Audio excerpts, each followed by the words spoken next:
I want to tell you a little bit about my vision for the state and where I think we need to go and why I think it is that at this time in history, at this place, at this moment, we together have a common mission that we need to accomplish. But I want to take a little piece of business and get it out of the way first. A press person asked me if I've announced that I'm running for governor. And I just want to clarify that I'm the only of the five candidates that's speaking today that haven't announced, and that will be happening on November 16th. You're all invited. So my comments are based upon the presumption that I will run, and that will determine on November 16th. Let's get started.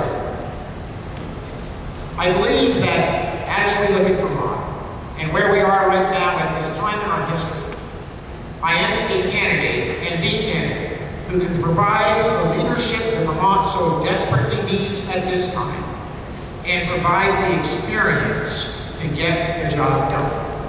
What's the mission? We're facing unprecedented unemployment, tough economic times.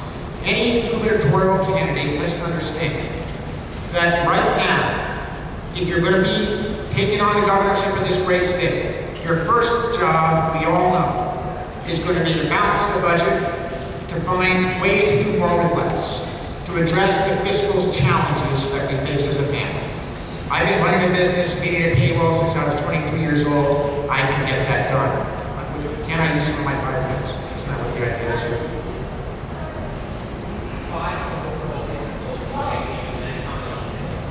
Yeah, I'm just going to say a few opening comments.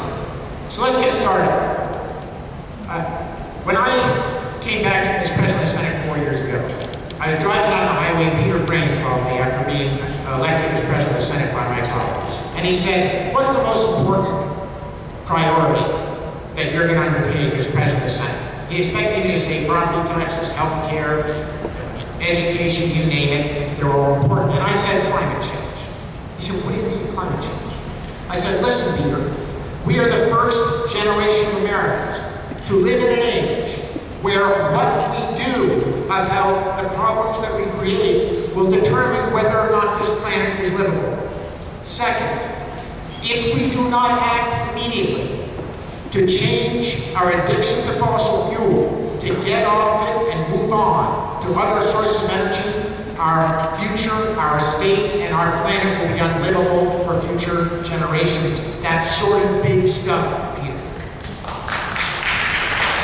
So what we did was we said, listen, let's take the first week of the legislature and educate legislators about climate change, the challenge and the opportunity. And Todd just said that, the opportunity. I want to talk to you about the opportunity because you in this room understand with me the challenge.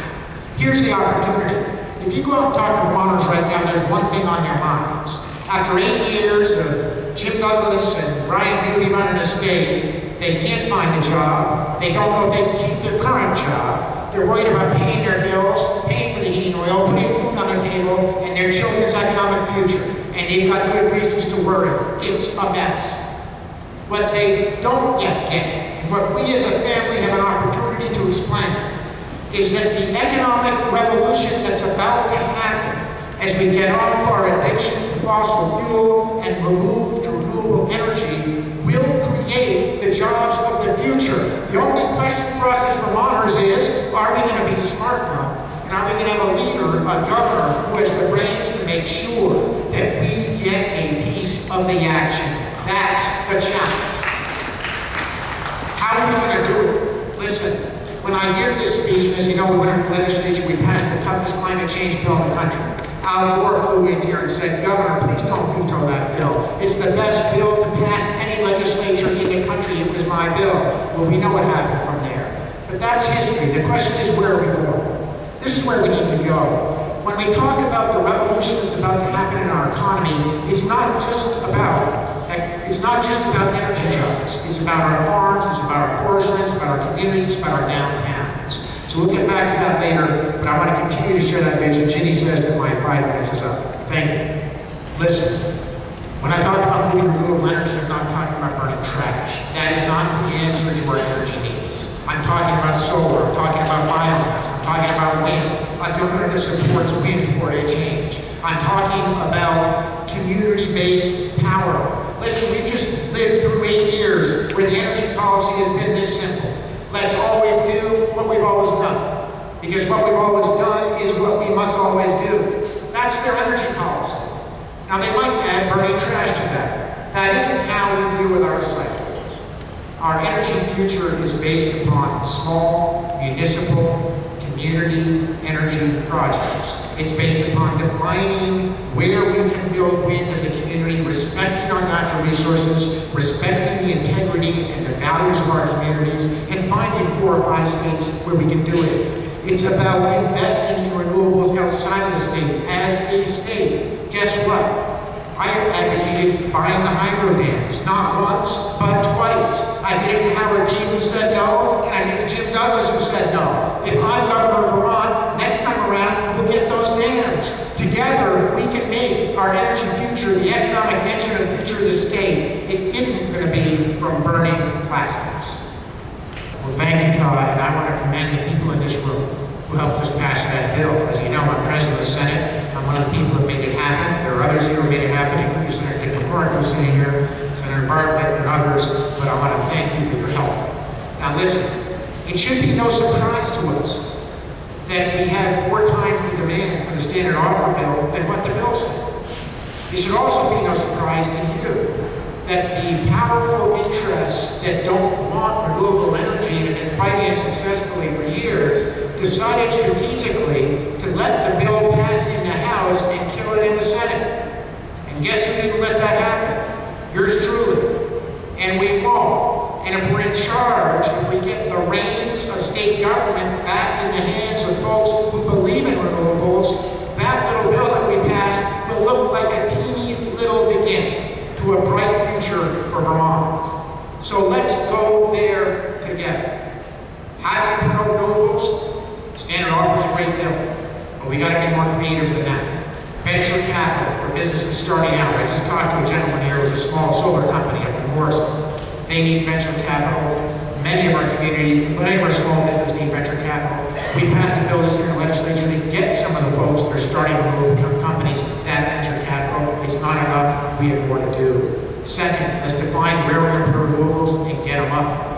And third, and perhaps most important, let's make sure that our kids have the training to come back here and get a piece of this economic revolution so they don't have to worry about where they're going to get a job, where they're going to live, where they're going to prosper when they want to move back to Vermont. Not only is it critical, but we've just begun. Now I want to thank, first of all, Senator Susan Bartlett, who's here. I made her chair of the Appropriations Committee years ago. One of the reasons I did is that she has stood and fought against the onslaught against Vermont, the PHCB for years, and she's done it mightily.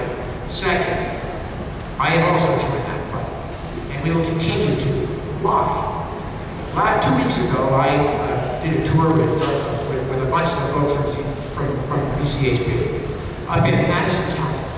If you go into towns like Shoreham and Orwood, where some of the richest ag land in Vermont is currently sitting, we have now conserved up to 30% of entire communities. That's an extraordinary success rate. That should be the standard for the rest of the country. Let's make that the beginning of what we expect to do in every community. Why? Because we know that when climate change comes in its full form, and it's coming much faster than the scientists predicted, that the food belt in this country is going to change, that farmers will have a bright future here. Why? First of all, we're going to grow local and buy local. And it's not just going to be a petite thing. All Vermonters will be able to do that because we're not going to be able to tolerate buying a tomato and chili and a gallon of milk in Wisconsin or California. Those days will be gone. Second, as we get our farmers producing locally, we will become a part of the market for New York, for Boston, for Montreal, within a 200-mile radius that will make this an ag state again. If we build big boxes on that land, we will lose that opportunity. The state that preserves it, makes it, let's be sure that's the state of Vermont.